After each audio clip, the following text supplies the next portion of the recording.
Está começando mais o Talk da Saúde Cast. Quem está falando aqui é Rafa Brandão. Edma Alves aqui. E nós hoje vamos falar sobre estratégias para cuidar da sua saúde mental. A intervenção em especial, que é o Mindfulness. Então, se você não conhece ou se você já conhece, fica até o final desse episódio, porque o papo promete ser muito legal. Bem profundo, né, Edma? Pelo menos isso eu acho que vai ser. Sim, mas só pode ouvir até o final se você parar o episódio agora. Pare! Esse barulho irritante na sua orelha para você ir lá e apertar o botão de seguir na plataforma que você está nos ouvindo. Isso veio Zezé de Camargo na minha cabeça. Pare! Pare! Eu esqueci a música, eu ia continuar essa música, inclusive, mas eu esqueci a continuação dessa música. Mas era sem intenção, Rafa. E aí vai lá, aperta o botão de seguir para informar para a plataforma que você está gostando do nosso trabalho e ela distribuir para mais pessoas esse conteúdo. Isso é importante para gente. E a nossa convidada de hoje é a psicóloga Gabriela, mais conhecida como Gabi Mendes, que vai ajudar a gente. Ela vai se apresentar e ela vai ajudar a gente, que nós já somos íntimos, tá, Gabi? Vai ajudar a gente a falar sobre essa prática e principalmente sobre saúde mental. Mas antes disso, Edma, explica pra gente aí que tá ouvindo aqui, qual vai ser a dinâmica do episódio? Bom, Rafa, isso tem sido um pedido do público, esse assunto, né? Nesses últimos 1 ano e 6 meses que a gente tem passado, isso ficou mais acentuado. Óbvio que sempre foi importante, mas eu acho que agora deu uma acentuada. E a própria OMS mudou o conceito de saúde, incluindo o bem-estar mental no conceito de saúde. Então, a gente trouxe alguém especializado, assim, para explicar pra gente a importância, como cuidar, os efeitos desse processamento mental, às vezes até exagerado, na nossa saúde. Então, obrigada, Gabriela, por ter aceito o convite. Seja muito bem-vinda ao Talk da Saúde e conte pra gente quem é a Gabriela Mendes.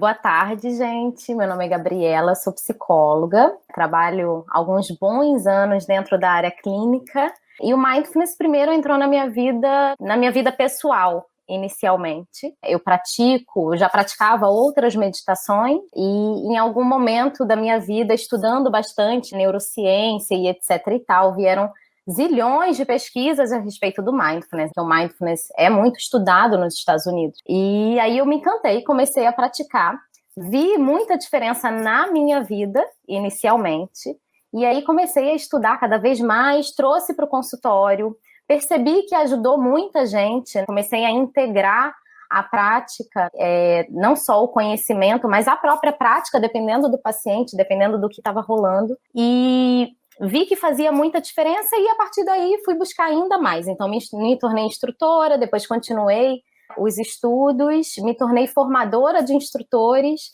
e aí a gente continua cada vez mais estudando, integrando, aprofundando, aplicando na própria vida, porque precisa dessa autenticidade. Eu realmente acredito nisso. A gente ensina e a gente faz o que a gente é, primeiro. Então, mais ou menos por aí. É bem parecido com a nossa prática também, física, vamos dizer assim. E quanto mais a gente ensina, mais a gente aprende, né? É impressionante. Isso é muito legal. Então, formar outras pessoas, a gente aprende cada vez mais. Mas, Gabriela, sobre essa definição da Organização Mundial da Saúde, assim, bem-estar físico, social e mental. Achei interessante, mas ao mesmo tempo eu queria saber, assim, o que é? Como você definiria o que é um bem-estar mental? Se tem como a gente medir algumas características que a gente consiga visualizar, se eu estou indo no caminho do bem-estar ou não. Tá, vamos lá. Para mim, bem-estar mental tem a ver com integração do que eu sinto, integração do que eu penso. Para os mais curiosos, hemisfério direito e esquerdo do cérebro, a integração, a conexão entre os dois hemisférios. Eu sou capaz de sentir no meu corpo as emoções, eu sou capaz de entendê-las, eu sou capaz de processá-las, entender o que elas estão me dizendo, porque a emoção acontece no nosso corpo, né? Não adianta você ter uma concepção de que a comunicação é cortada. Quanto mais você corta a conexão entre o que você pensa e o que você sente, mais desintegrado você vai ficando, mais confuso você vai ficando na vida, mais ansioso e angustiado você vai ficando na vida. Então, eu sou capaz de sentir minhas emoções acontecendo no meu corpo. Quando eu sinto raiva, como é que eu sinto raiva? Minha mandíbula trava, sobe um calor, minha mão às vezes fecha, o que está acontecendo, o que isso está me sinalizando? Se eu percebo que eu sinto raiva no meu corpo, significa que alguém está me invadindo. Se alguém está me invadindo, o que eu posso conscientemente, qual é a escolha que eu posso fazer conscientemente, percebe? Então, assim, bem-estar para mim mental significa essa integração. Eu sou capaz de perceber, sentir, processar, entender, e aí a partir disso fazer escolhas conscientes. Isso normalmente me faz ficar mais serena. Só uma coisa importante, Edma, disso que a gente está falando, não necessariamente bem-estar mental significa estar feliz o tempo todo. Tem algumas pessoas que acham... Era isso que eu ia te perguntar. Então não significa não sentir as coisas, né? Significa identificar o que você está sentindo, é isso? Isso, perfeito, perfeito. As pessoas às vezes têm uma ideia de felicidade ou de bem-estar como aquela coisa da felicidade tóxica, que hoje em dia se fala, que é tá sorrindo o tempo todo, tá feliz o tempo todo, e isso não ser coerente com o que está acontecendo com você. Então, o bem-estar, você estar em equilíbrio, significa você estar coerente na sua vida. Então, vou voltar um pouquinho, essa parte Vamos lá. Tranquilo. É estar coerente?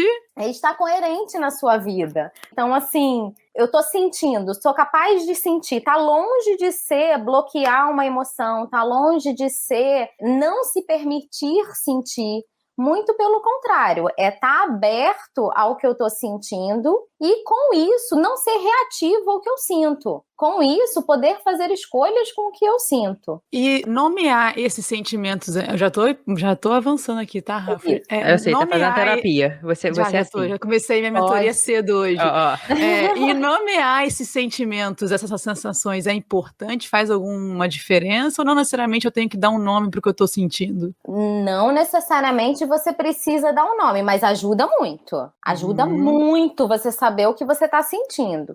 Às vezes a gente não sabe mesmo, tá, gente? Às vezes tá confuso mesmo. Um dia desses eu me deparei com uma lista de 50 sentimentos. Eu não sabia nem que tinha tantos. E, na verdade, os nomes lá não me geravam sensações. Eu acho que eu senti menos do que 50 durante minha vida, talvez, entendeu? Então, isso ficou um pouco, assim, na minha cabeça, eu fiquei pensando sobre isso, por isso que eu fiz essa pergunta. Provavelmente você sente todos eles. A grande questão, Edma, a chave dessa questão é realmente a nossa capacidade de estar consciente do que a gente está sentindo.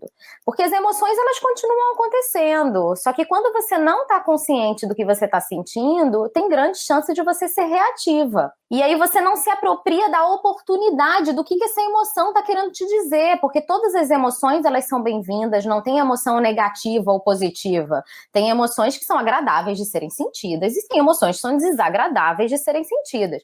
Mas todas elas têm funções. E a gente entender as funções dessas emoções, ter essa capacidade de ter consciência do que elas estão querendo dizer pra gente, facilita muito a nossa vida. Uma das coisas que eu ia falar naquela hora era quando a gente não escuta as nossas emoções, elas ficam ali. As emoções, elas acontecem no nosso corpo. Então, hoje, em muitas áreas, a gente já tem essa dimensão, essa consciência de que as áreas, elas se misturam. A gente tem um olhar muito mais multidimensional do ser humano em todas as áreas. Você vai falar de nutrição, você vai falar de tudo. Você vai falar de exercício, você vai falar de tudo. Você vai falar de autoconhecimento, você também vai falar de tudo. As emoções, elas acontecem no nosso corpo. E fazer contato com o nosso corpo faz toda a diferença. E, Gabi, mas o que acontece quando eu não faço contato com o meu corpo? O que acontece quando eu ignoro as emoções? O que acontece quando eu tento abafar, às vezes, porque eu aprendi que eu tenho que sorrir o tempo todo e que eu não sou autorizado a sentir essas emoções. Essa energia vai ficar ali. E vai ficar ali, cutucando. E vão surgir aquelas famosas somatizações. O nosso corpo, ele vai tentar colocar isso para fora de alguma outra maneira. Às vezes em formato de doença, inclusive. Então, tá aí a importância da gente cuidar, processar, deixar as emoções fluírem de uma forma assertiva. As emoções, elas de fato liberam substâncias no nosso corpo. Então, se de repente eu libero uma substância numa quantidade muito alta que meu corpo demore para regular, né, isso tem um efeito de eu diminuir a sensibilidade de receptores, por exemplo. pode ter um efeito mais crônico aí.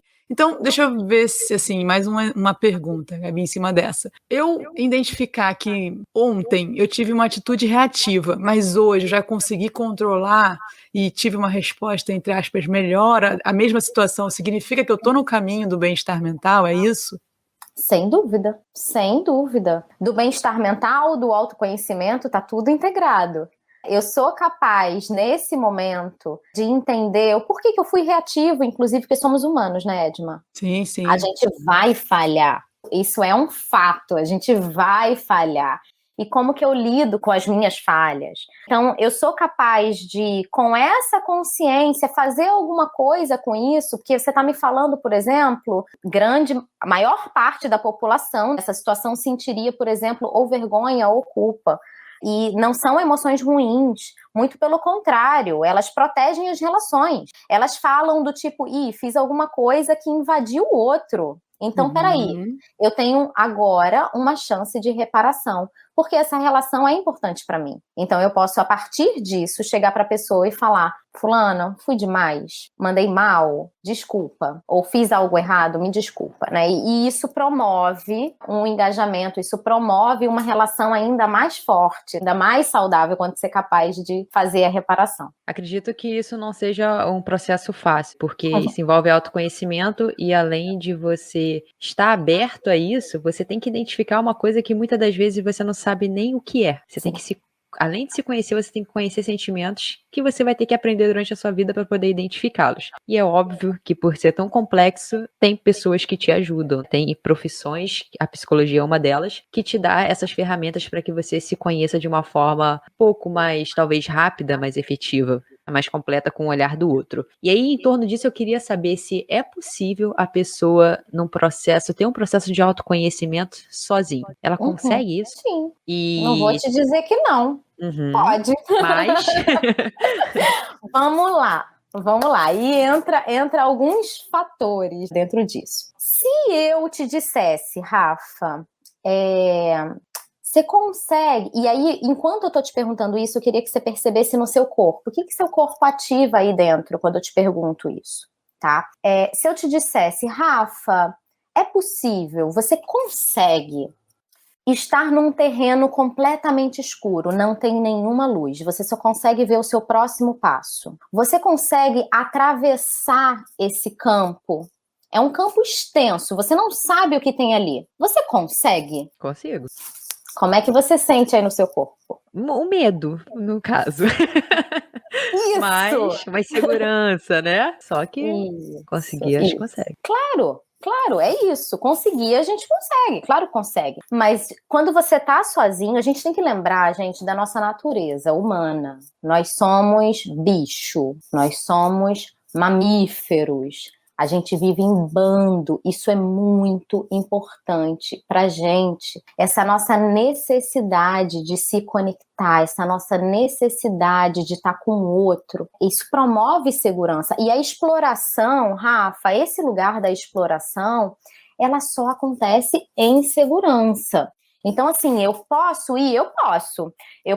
me apropriar das capacidades que eu sei que eu tenho e eu vou sozinha. Eu vou com medo, mas eu vou. Mas é muito mais fácil se eu estiver ao lado de alguém. E se esse alguém, eu sei que esse alguém conhece esse campo, não é o mesmo campo, mas eu sei que ela já passou por algum campo. Eu sei que ela conhece um campo escuro. Eu sei que ela tem uma bússola. Eu sei que ela tem uma lanterna. Eu me sinto ainda mais segura. Então, poder ir sozinho, claro que pode, mas é muito mais fácil acompanhado. Sim, sim. Rafa gostou dessa resposta. Rafa... Uma pessoa decidiu procurar ajuda, por exemplo, com você, Gabriela. Quais são os desafios, os maiores desafios que você vê na sua prática das pessoas que estão se autoconhecendo? O que você vê nesse processo, assim, de destaque pra gente? Imagina, assim, um conjunto, um populacional mesmo, não nada muito individualizado. Assim, Edma, desafios, existem zilhões. Acaba sendo individual, né? Não tem muito jeito. Mas de uma forma muito, muito, muito geral, quando a gente está falando desse terreno escuro, normalmente as pessoas quando chegam para buscar terapia, elas normalmente já tentaram absolutamente todas as ferramentas a terapia vai ser a última. São poucos, tá? São muito poucos que chegam aqui e falam, eu vim pra me conhecer. Quando chegam, eu até fico assim, ai, gente, que bênção! É tipo o cliente que chega, não, eu só quero envelhecer bem, eu tô aqui por qualidade de vida. Dá vontade de abraçar, né? Calma aí, primeiro dá vem um cá. abraço, vem cá, vem cá.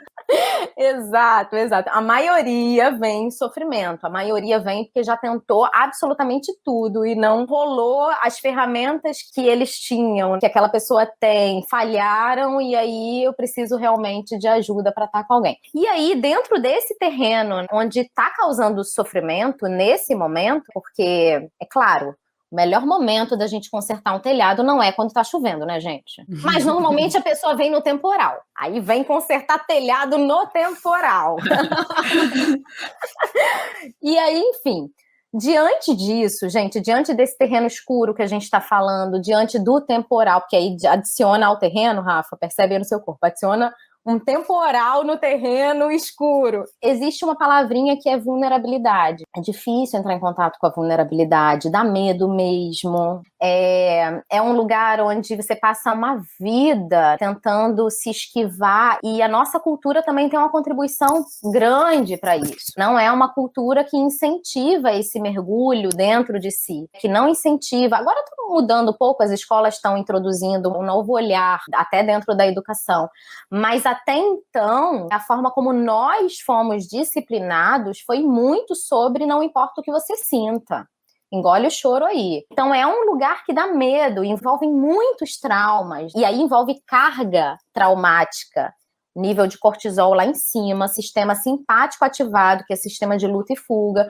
Então assim, gente, é algo... Entrar em contato com a vulnerabilidade não é algo fácil e confortável. Porém, e aí esse é um desafio, porque as pessoas querem correr da vulnerabilidade. A psicóloga tô assim, ei, mas peraí, é esse o caminho, vem pra cá. Porque é nesse lugar que a gente encontra o nosso maior tesouro, o nosso potencial, o nosso self mais autêntico e verdadeiro. Esse lugar precioso de você poder honrar quem você verdadeiramente é, de você realmente se apropriar das suas emoções e poder, a partir disso, ser assertivo na vida e fazer escolhas saudáveis na vida, de uma forma geral. Então, esse lugar é muito potente. Eu acredito muito que não tenha certo e errado, obviamente, mas sobre como aquilo ali, dependente do que seja, bate em você, né, Gabi? E principalmente como você administra aquilo tudo. Então, partindo do que você falou antes, na pergunta anterior, das pessoas que já chegam tentando de tudo num processo de autoconhecimento, eu queria saber quando é que a gente sabe que é a hora que a gente precisa de uma ajuda, no contexto geral, tá? Como é que eu sei que aquilo ali está me fazendo mal a ponto de eu não saber lidar e eu preciso de uma ajuda especializada? Porque hoje em dia, como você muito disse, as informações estão em abundância. E informações ligadas à saúde mental também. Só que a gente sabe que informação demais também pode agravar algumas coisas. E quando informação não é conhecimento, são coisas diferentes. Exatamente. Então, como é que eu sei que esse é o momento, essa é a hora onde eu tenho que, calma aí, eu acho que não é bem assim, eu preciso de uma ajuda. Você consegue me dizer isso? Vamos lá. Só pergunta fácil, né? Eu adoro. Vamos lá. Na hora que eu convido as pessoas pra cá, é tranquilo, relaxa. Fica tranquilo, é um bate-papo, vai lá. E é gostoso mesmo, e é isso, mas é porque eu sou uma pessoa, gente, extremamente criativa e eu adoro imagens, então é isso. Então vamos lá, Rafa, vamos supor que você está sentada numa cadeira, tá? E essa cadeira é uma cadeira que você conhece a sua vida toda. E aí, por que você vai sair?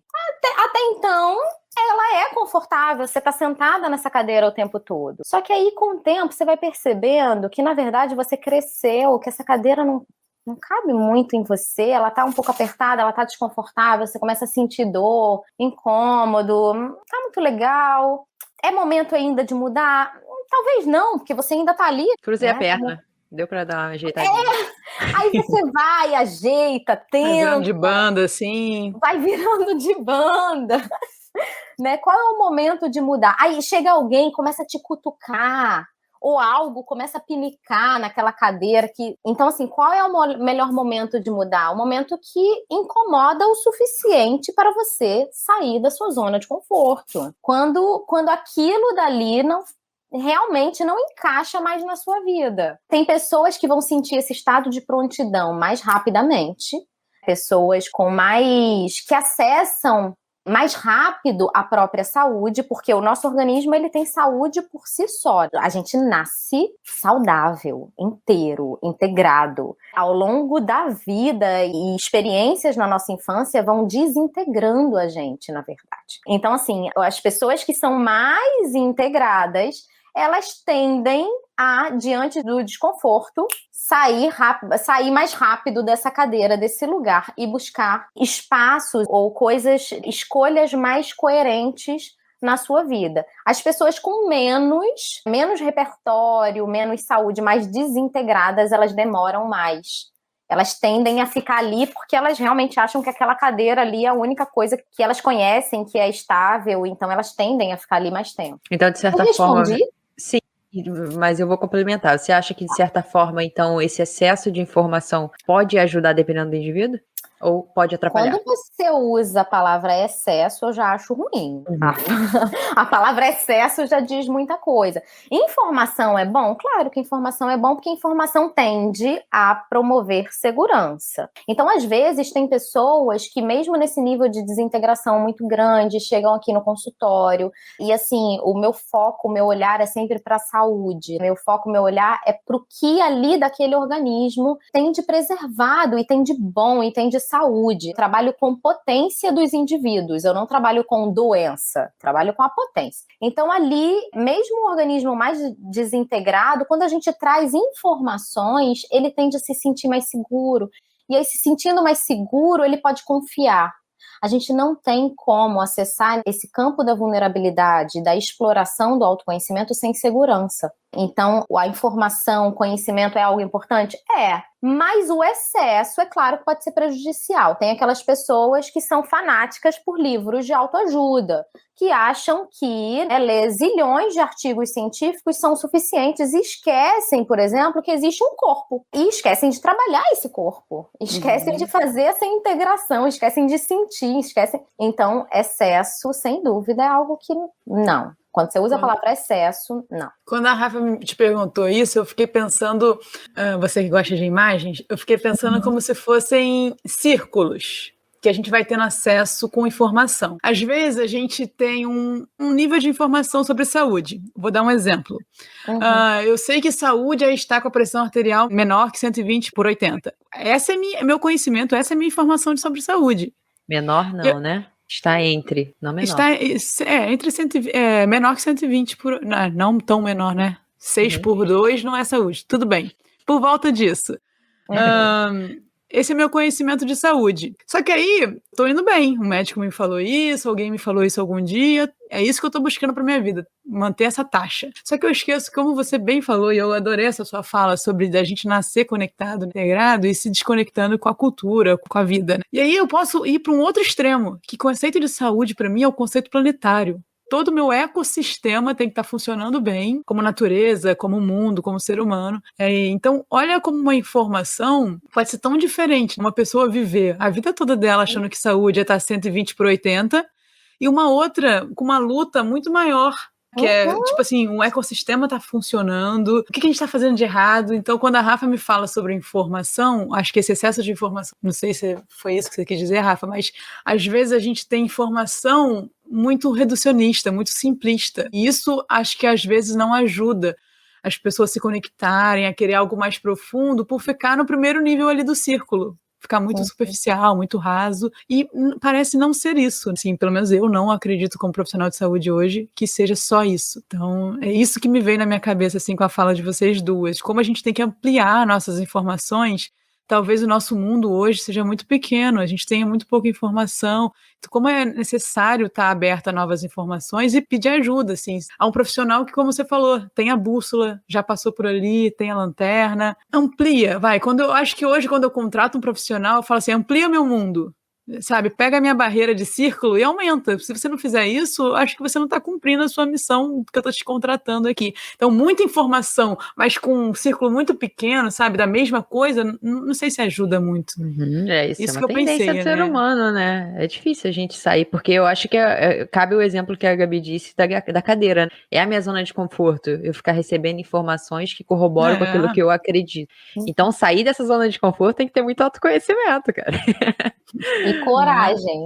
E Verdade. coragem, porque quando você rompe essa primeira barreira, você se torna menor dentro de um círculo maior. Ou seja, você sabe menos sobre um bando de informação nova e muita gente já esteve ali antes, ou seja, já está na sua frente. Então, mas pode ser que você se sinta parte também. Pô, também. São pontos de vista diferentes. Verdade. Verdade. Né? A partir do momento que você sai de um lugar, entra em outro, você faz parte daquilo. Pode então ser, você se também não está identifique mais, sozinho. isso. Legal. Então, com informação me veio essa. Só queria fazer essa reflexão Muito mesmo. legal. Pode continuar adoro o toque. papos que tem Pode duas continuar. respostas. Adoro. Pode continuar o toque. Era só para falar isso mesmo. Que a gente fala, mas também tem o outro lado. Aí fala. Se parar pra pensar, ninguém bateu o martelo de nada, né? Não, jamais, não é esse o objetivo, não.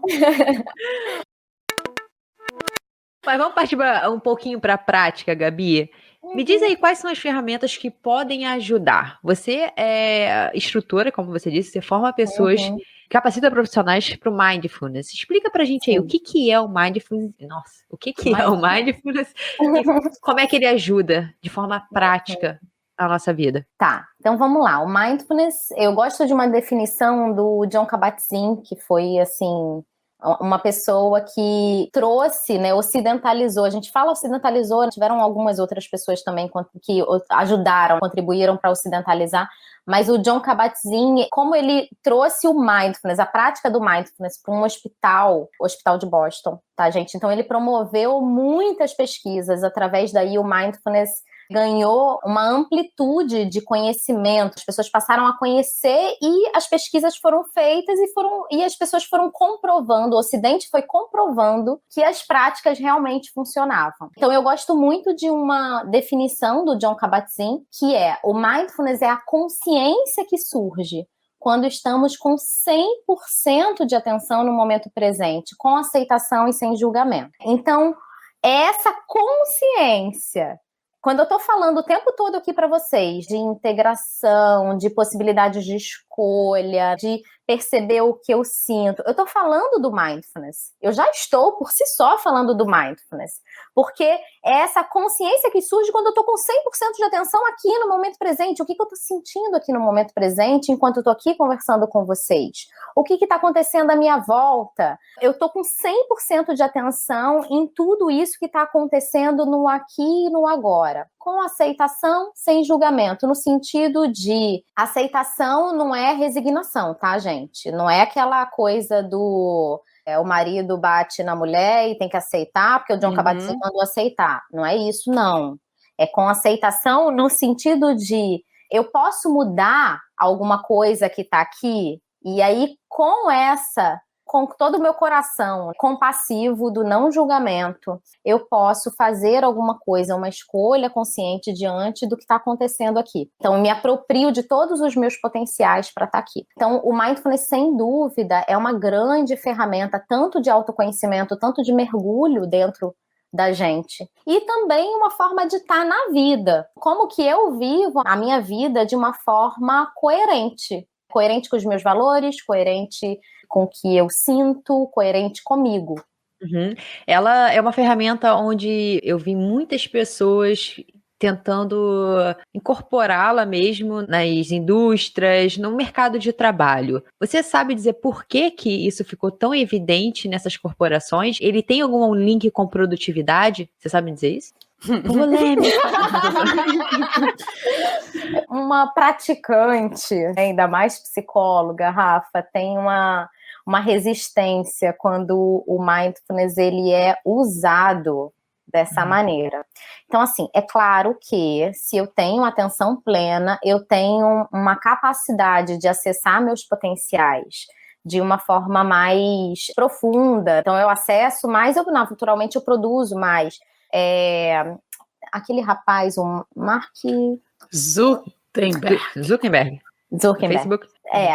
Não é ele. Não. O do Google.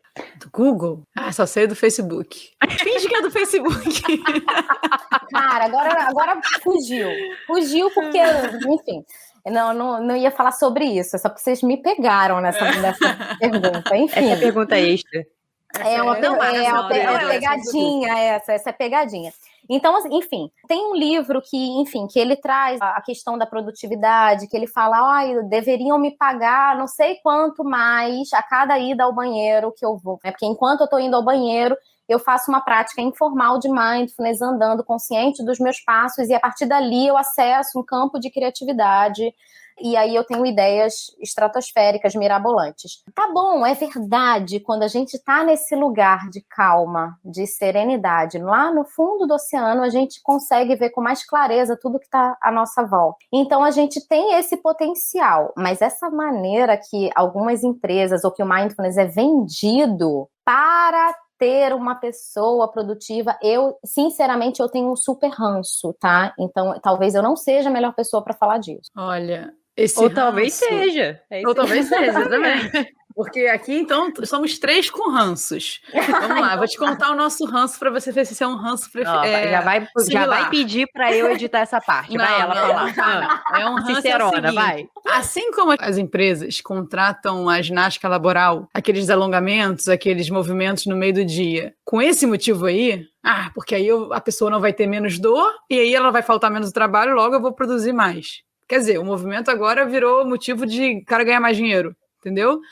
Talvez seja o mesmo ranço que você tem aí pelo mindfulness. Na verdade, o propósito seria, assim, ter uma pessoa com mais um bem-estar mental, conseguir acessar mais as suas capacidades, ter uma vida mais ampla e não produzir mais, reduzir demais. Então, assim, são ranços parecidos? São ranços bem parecidos. Não, eu acho que são ranços parecidos. Mais ou menos. Uma coisa realmente acontece. O mindfulness realmente, ele ajuda, sim. Ou não. A laboral, não. A laboral não previne dor. Ela que é polêmica, pessoal. Eu não falei isso. A polêmica é ela, não sou eu. Eu não falei isso. Não, Rafa, sabe por quê? Gente, as empresas vão odiar me ouvir falando isso. Mas olha só. Ninguém te contrata mais pra dar... Não, mas normalmente a empresa não me contrata mais. Não, se dane, então fala. Mas o que acontece, Rafa, às vezes, é que como a pessoa, nesse estado, ela tem muito mais clareza do que acontece, se a empresa, por um acaso, tem uma relação abusiva com o seu funcionário também vai ter mais clareza. Então, pode ser que o funcionário queira, inclusive, sair da empresa. Então, assim... Só por ele estar mais consciente, né? Exatamente. Boa. Nunca poderia pensar nisso. Tá vendo? Mas é um fato, assim, que a Rafa falou, Gabriela, eu não vou lembrar exatamente o ano, mas eu assinava uma revista chamada HSM, que é a maior revista de negócios do mundo, e há muitos anos, deve ser uns 5 ou 6 anos atrás, uma capa da HSM foi sobre mindfulness. E aí, ali já me gerou foi quando eu conheci esse termo, e já me gerou uma curiosidade no termo, porque, assim, ele é um jeito mais fácil, é uma fórmula, ele é mais simples, ele é mais fácil de medir. Por que tem tanto estudo com mindfulness e não tem com outras questões meditativas ou outras técnicas? De fato, isso me chamou a atenção um pouco na época, porque esse cara que ocidentalizou, ele deixou de uma maneira tão simples que era fácil usar, é fácil aplicar. O que acontece? Não, na verdade, assim, em termos de ser simples, o mindfulness é simples, porque todo mundo nasce com essa capacidade de conexão. Na verdade, não é uma técnica que a gente aplica, na verdade, a gente só abre espaço para algo que a gente já faz, o nosso corpo já faz. Então, não é mágica, não é uma fórmula mágica. Assim, eu nem uso a palavra ferramenta, inclusive, em relação ao mindfulness. Mindfulness é apenas a consciência, você permitir que essa consciência esteja aqui presente, é algo que a gente já faz. Só que a gente faz, na vida automática, as pessoas fazem pouco, e o que a gente quer é que a gente consiga viver uma vida mais conectada. Por que fazem pouco, Edma? Na vida automática, essa vida que as pessoas estão aqui na cidade, fazendo uma coisa, fazendo outra, não está se conectando com nada, está apenas vivendo um dia após outro, reagindo de forma automática, sem se apropriar das experiências. Aí essa pessoa resolve tirar férias. Começa por aí. Aí ela tira férias e tal, e aí ela chega naquela paisagem deslumbrante, e ela tem aquele estado de atenção plena, ou seja, aquele estado de estou aqui, completamente conectada. E aí eu tenho um prazer enorme quando eu tô aqui, completamente conectada com o momento presente. Um outro momento onde as pessoas tendem a estar presentes na relação, aquele momento daquela troca de olhar que você tem uma super conexão, ou na própria relação sexual também, que também se você estiver ali pensando na morte da bezerra, nada acontece. Então, você precisa estar ali. É o mindfulness forçado, quase, né? Né? Você tá ali, aí quando você tá naquele momento de conexão, você tem um prazer, você tem realmente uma apropriação da sua presença. Então, assim, o mindfulness, ele acontece na nossa vida. O que a gente faz quando a gente pratica, e quanto mais a gente pratica, mais a gente fortalece, mais a gente mantém vivo no nosso dia, o que a gente quer é ampliar. É viver uma vida mais consciente. Agora, a sua pergunta em relação a por que tem tanto estudo, tem muito a ver com esse iniciozinho. Jon Kabat-Zinn, que apenas praticava, veio para os Estados Unidos e, aliás, num retiro, ele teve uma ideia. Ele já trabalhava em hospital, e aí no retiro ele teve uma ideia. Ele falou, e se eu levar isso daqui que eu experiencio para o hospital, será que eu não consigo ajudar pacientes com dores crônicas? Ele começou, na verdade, primeiro o programa de 8 semanas dele não foi sobre estresse. O programa ele foi mudando, e aí ele ampliou para estresse de uma forma geral, porque as pessoas estão morrendo de estresse, a nível de cortisol muito alto. Mas ele iniciou o programa dele com pacientes com dores crônicas no hospital de Boston. E aí lá ele iniciou uma pesquisa, e aí todo mundo ficou muito em cima, porque ele pegou aqueles pacientes que já estavam com uma dosagem super elevada de analgésicos, já não tinha mais o que fazer com aqueles pacientes, e ele virou e falou assim, eu posso fazer uma experiência? Eu posso, se os pacientes toparem, eu posso fazer um programa com eles de 8 semanas de práticas? E os médicos falaram que ok, fizeram o programa, e no final das 8 semanas as pessoas voltaram a ter vida. E isso você basta buscar no YouTube, tá, gente? Até hoje tem um documentário sobre esse primeiro programa dele. Então, e essas práticas eram como? Eram o que, Gabi, essas práticas? Eram o que era? Eu ficava... Tipo, era uma meditação, ficava 10 minutos... É um texto, é o quê? Então, esse protocolo do Jon Kabat-Zinn, assim, é um protocolo onde as pessoas praticavam, vocês podem até ver no Google, é um protocolo onde os pacientes praticavam desde a primeira semana até a última, 40 minutos por dia. E respiração, atenção plena no momento presente, é isso? Como um roteiro ou livre? Roteiro. Um roteiro, tá. Era um áudiozinho que ele passava e as pessoas faziam esse áudio. Como era com dor crônica, existem muitas formas de praticar, tá, gente? Não é só... Era isso aí que eu queria perguntar. Tá? Não é só com a consciência na respiração, você pode ter a consciência no corpo. Vamos lá, existem práticas formais e práticas informais. As práticas formais são aquelas que a gente primeiro faz uma escolha. Então eu escolho hoje, agora, fazer uma prática de 20 minutos. E aí eu vou sentar e eu vou fazer uma escolha. E aí o que eu recomendo fortemente tem aquelas pessoas que falam assim, mas tá tão bom, então vou aumentar para 25. Não, você não escolheu 20? Fica com a sua escolha. Percebe o que acontece no seu corpo quando você fica com essa escolha. Porque isso provavelmente faz parte da vida. Quando você tem uma coisa boa e essa coisa boa acabou e você quer mais, como é que você fica? Limite. Né? Isso é interessante mesmo. Então, absolutamente. Se fosse ruim, você acabava mais rápido. Já que é bom, você vai ficar mais. Nem se for ruim, você acaba mais rápido, e nem se for bom, você fica mais. Se você escolheu praticar 20 minutos, fica no 20 minutos. 20 minutos é muito, Gabi. Eu sou de uma linhagem mais europeia, e dentro dessa linhagem europeia, assim, a gente vai com calma. Então, assim, começa com uma prática de 5 minutos. 5 minutos é possível? Você está consciente do seu momento presente? Pode ser com a âncora na respiração, mas pode ser com a âncora em partes do seu corpo. Estou consciente do meu pé, da temperatura do meu pé encostando no chão, da superfície, aonde está encostando e aonde não está. E aí eu subo para a perna, e aí eu posso, por exemplo, desenvolver o mindfulness no meu corpo. Ou eu posso desenvolver o mindfulness de alguma outra maneira, fazendo um movimento. Ainda assim é prática formal. Uhum. Desenvolvendo o movimento, é prática formal, sentando, pode ser sentado, pode ser deitado, pode ser, você pode fazer uma prática andando, e ainda assim é uma prática formal. As práticas informais, só para complementar, mas as práticas informais têm a ver com o dia a dia. Então, eu tô aqui com vocês, conscientes de como eu tô. Eu posso estar aqui fazendo uma prática informal, ou eu tô malhando, eu tô lá com o Samuel. E aí eu tô lá malhando com ele, enquanto eu tô consciente do que a gente tá aqui na nossa interação. Somos seres sociais, por isso que o personal é algo que engaja a gente, faz com que a gente se mantenha no Revelando nosso nosso objetivo. segredo, Rafa, olha ela. Então aí eu tô lá com o Samuel, tô treinando e tudo mais, mas eu tô completamente consciente do que meu corpo tá precisando fazer para realizar aquele exercício. Isso é uma prática informal. Tô ali completamente consciente do que tá acontecendo. Eu tô dirigindo, eu tô completamente consciente. Tô lavando louça.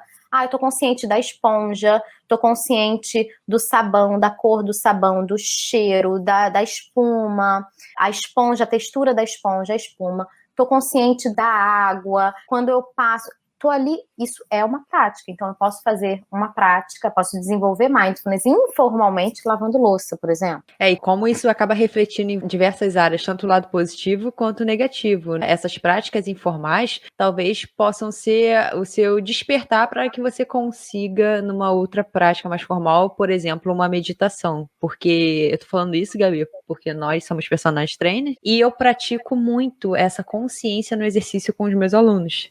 Tanto que a maior parte dos movimentos que eu passo é para induzir essa consciência deles. Alunos muito novos que já chegam muito acelerados comigo, eu deixo eles perceberem, eles falam assim, eu tenho que pensar, né, no que eu tô fazendo, senão não dá certo. Então eu não falo, induzo até que ele desperta. E é muito comum eu ver eles chegando muito acelerados e já no final da aula e nas outras aulas subsequentes, eles já conseguirem prestar atenção e manter uma conversa olhando no meu olho durante muito tempo. Porque coisa que eu não vejo no começo, que é aquela pessoa que tá falando com você, mas sempre tá olhando pro lado, pro outro, quem é que tá ali, sabe? Então, eu acredito que as pessoas que falam, eu não consigo meditar, eu não consigo fazer isso, incorporar essas práticas, começar a perceber o seu corpo durante o dia, é uma coisa que te dá um salto, assim, enorme. Enorme. Você falou isso e eu vejo na prática os meus alunos conseguindo depois ter uma prática de meditação, mas primeiro passar por esse processo do conhecimento do seu corpo naquela hora ali do movimento. Sim, ainda assim, as práticas informais têm muito valor. O que a gente mais quer quando a gente pratica? Na verdade, Rafa, o que a gente mais quer quando a gente pratica é que você esteja cada vez mais na vida com essa consciência. Então, a prática informal é um grande desafio. Eu consigo sentar e desenvolver mindfulness por 40 minutos, mas na vida tá no automático. Então, assim, o que a gente quer é estar assim na vida. Então, essas práticas informais, elas são super importantes. A gente tá tão alinhada, era a próxima coisa que eu ia falar. Então, voltando com o link lá do início do episódio, então a ideia é que naqueles momentos que eu sou desafiada, eu trago o Mindfulness me ajuda a trazer essa consciência de percepção de como eu tô, e aí depois a ação. É nesse intervalo aí que o Mindfulness me ajuda, não é isso? Entendi certo? Mindfulness ajuda em tudo, Edma, mas se você tá diante de um desafio, ele também vai te ajudar.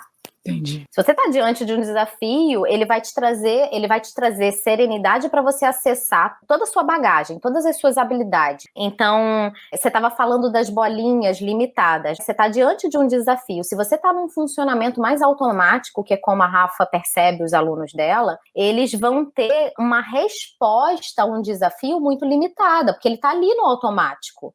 Tem até pessoas que ficam batendo cabeça, ficam ali tentando aquela mesma resposta e tentando fazer com que aquela situação encaixe naquela resposta que ela já viu que não vai dar certo.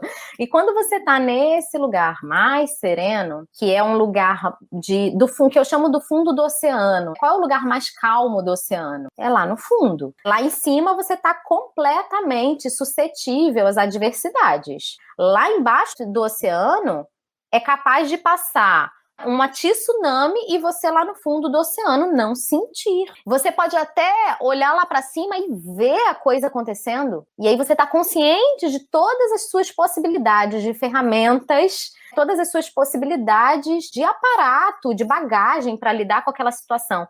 mas você tá calmo. E aí, dentro desse lugar calmo, você faz escolhas. Então, o mindfulness é para tudo na nossa vida. Desde a gente se deleitar em algo prazeroso e realmente se apropriar. O que eu vejo, Edma, em relação a esse ponto as pessoas querem viver cada vez mais, mas no automático a sensação é de que você não viveu nada, porque você não se apropria das suas experiências. Então é como se você não tivesse vivido. Então, assim, com consciência, eu posso me esbaldar, explorar, me deleitar com as coisas boas e eu posso me apropriar dos recursos que eu tenho e que eu coleciono ao longo da minha vida nos momentos mais desafiadores, nas coisas mais desafiadoras. Interessante, Faz deu uma sentido? viajada muito Deu uma sentido. Nazaré, Rafa, deu uma Nazaré aí Cara, agora, hein? viajei a beça, o que ela falando assim, quando ela falou do oceano, então, porque eu busco o meu Já conforto. pensei em enjoo, né? Quando ela falou de oceano, já me vi lá em cima, assim, no oceano,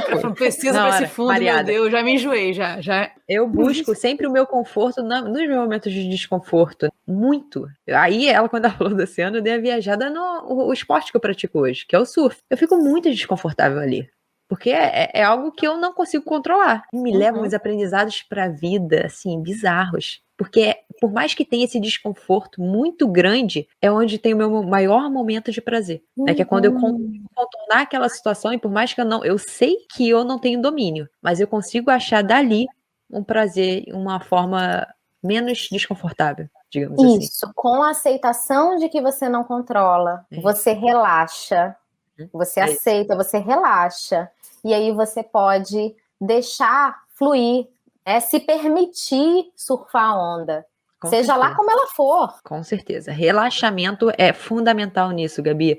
Todas as vezes que eu bati cabeça no sentido de estar muito apreensiva, no sentido de querer fazer, já começar a pensar o que eu vou fazer daqui a pouco, o que eu vou fazer daqui a pouco, nunca deu certo. No momento que eu relaxei, que eu deixei a respiração fluir, tudo aconteceu. É impressionante isso.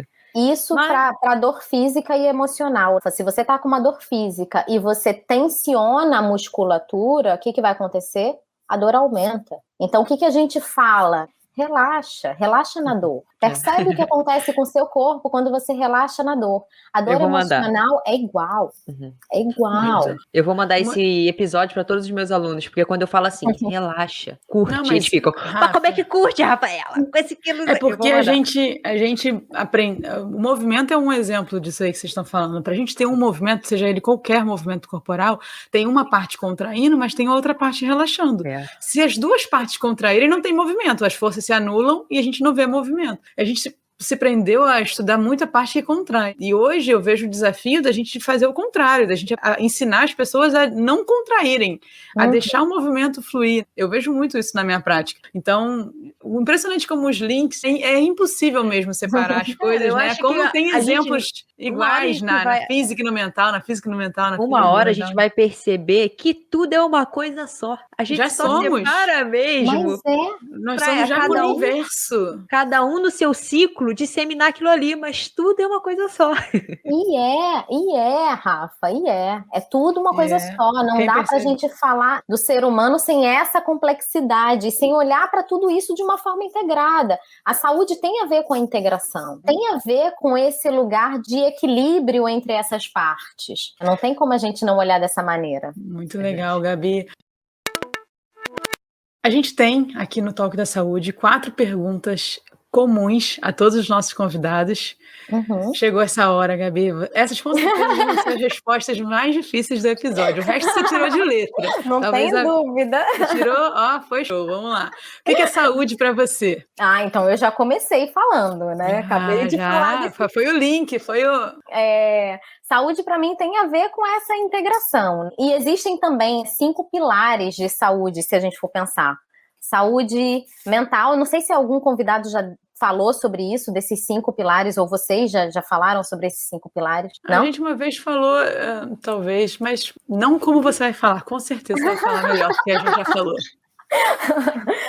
Não necessariamente, mas vamos lá. A forma Gabi. Isso. A forma Gabi de expor. Mas assim, saúde mental. Saúde mental tem a ver com essa integração que a gente tanto falou aqui hoje. Eu sou capaz de acessar o meu mundo interno, sejam acessar as minhas emoções, processá-las, entendê-las, com aceitação, sem julgamento, e a partir disso poder fazer escolhas conscientes, coerentes com os meus valores, coerentes com o que é importante para mim, coerente com o que é importante socialmente, porque a gente vive em bando e o bando é importante pra gente. Então, saúde mental tem a ver com essa integração. E aí tem um outro pilar que é importante pra gente, não adianta cuidar disso se a gente não cuida de quê? Nosso corpo físico. Então, cuidar do nosso corpo físico, atividade física, exercício físico é super importante. Com isso, alimentação.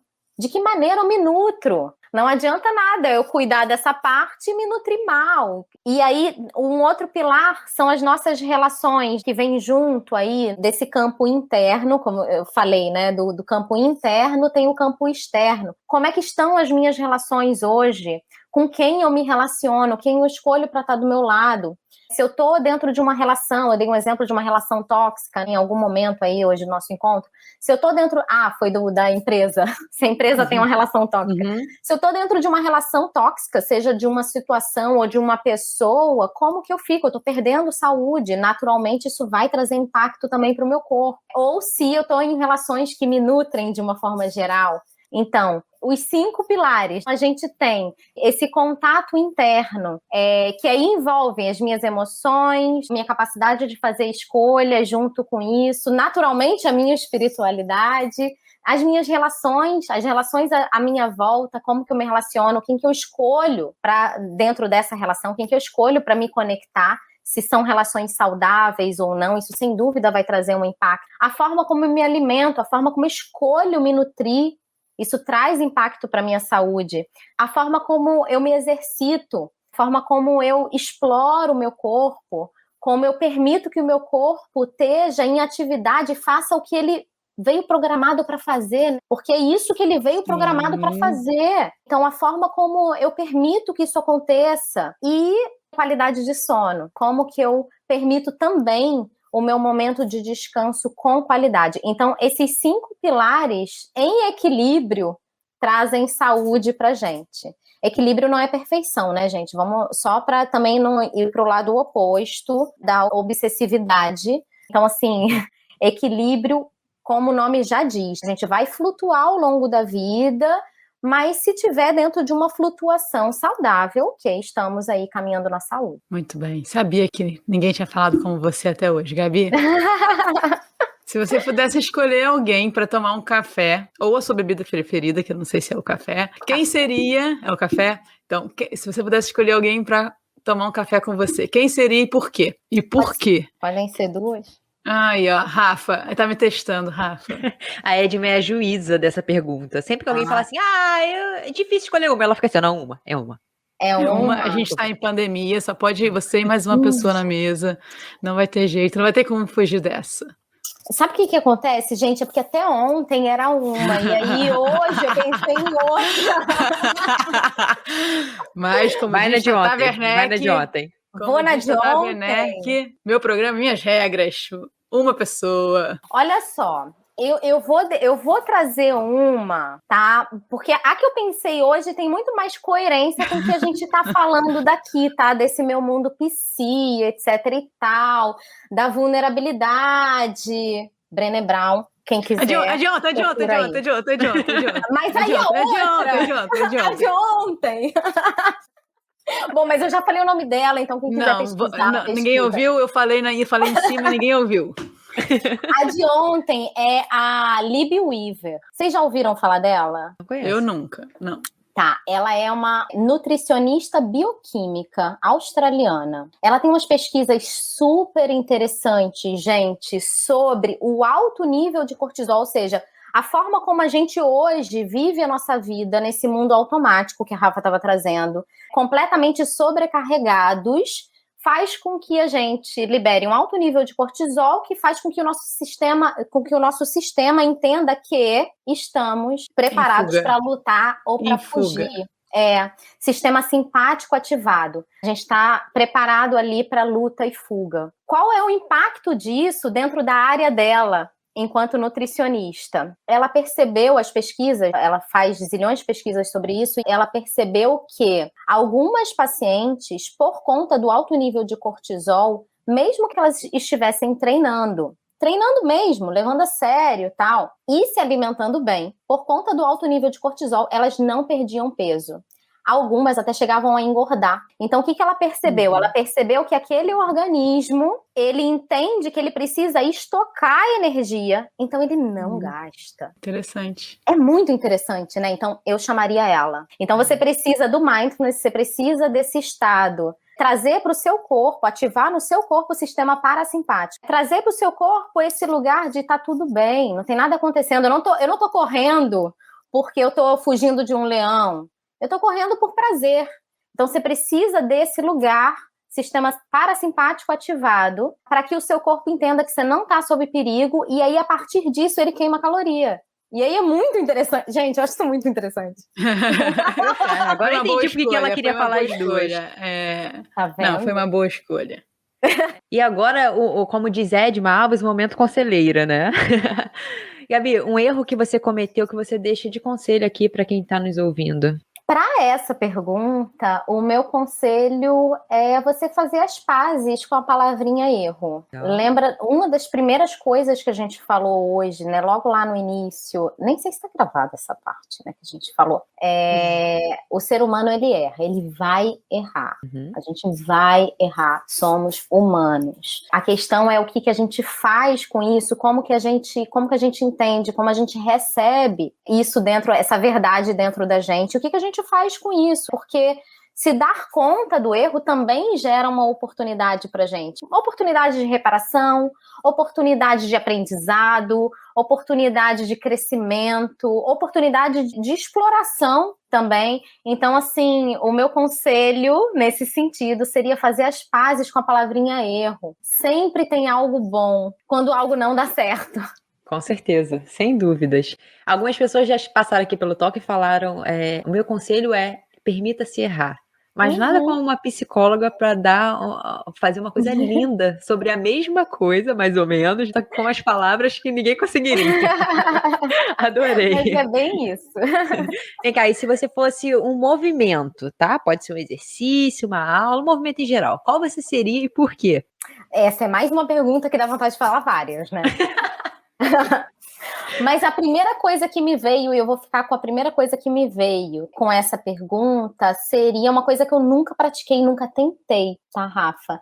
Que é aquela acro-yoga, que é a yoga fazendo acrobacias. Aquilo eu acho uma coisa super linda. Eu percebo que tem desafio, eu percebo, tem desafio de força, inclusive, e eu adoro.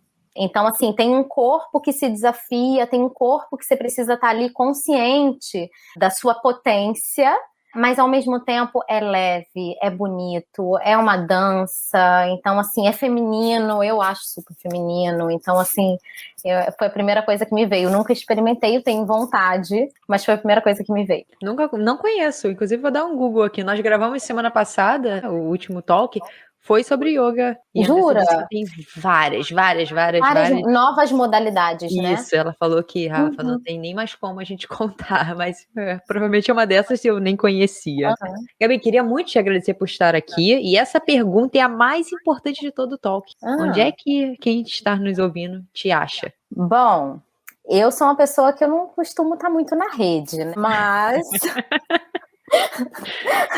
Nem vou falar que eu tenho que melhorar nisso, gente, porque vamos lembrar que eu faço escolhas conscientes. Então, ou eu tô no meu consultório, né, fazendo o que eu amo fazer, ou eu tô dando aula, enfim, ou eu tô cuidando de coisas que são importantes para mim na minha vida pessoal, a minha pequena, né, eu tenho uma filha. Então, assim, quando eu tô em casa, eu realmente estou em casa. Então, não vou dizer que eu vou melhorar em relação a estar mais na rede social, porque dificilmente eu vou, mas você pode sim me encontrar na minha página, que é uma página pessoal, mas adiciono vocês, sem sombra de dúvida, Gabriela Mendes, na minha página do Instagram. Também tem uma página do Mindfulness, que é a Em Meta Mindfulness. Também pode me contactar lá. Esses dois links que ela falou, tanto a página... Não vou botar a página pessoal dela, não, gente. Não vamos invadir a privacidade dela. Por favor, manda um direct se você quiser falar com ela. Tá bom, me manda direct. Isso, mas vou mandar a página do Mindfulness aqui na descrição do episódio. Galera que nos ouviu, muito obrigada. Lembra de, pegar esse episódio e compartilhar com todo mundo. Ficou incrível, não ficou, Gabi? Obrigada demais. E até semana que vem, pessoal.